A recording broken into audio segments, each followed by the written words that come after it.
পাখি টুনটুনি। সে খুব বুদ্ধিমান আর সবসময় হাসি খুশি। তার বন্ধু ছিল খরগোশ কুট্টু আর বানর বাবলা। কিন্তু জঙ্গলে থাকত এক বড় ভয়ঙ্কর বাঘ মামা।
এই টুনটুনি, তুই এত গান গাস কেন?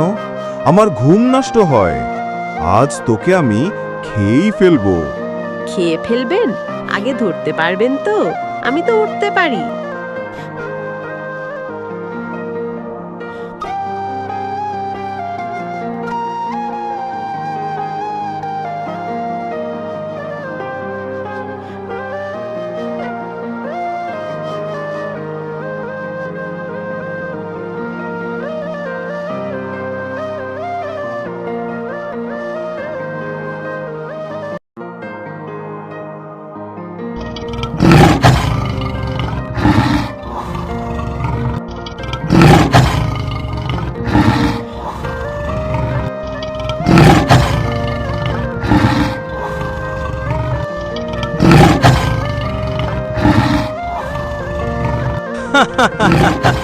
বাঘ মামা, আপনি তো নিজেই ফেঁসে গেলেন।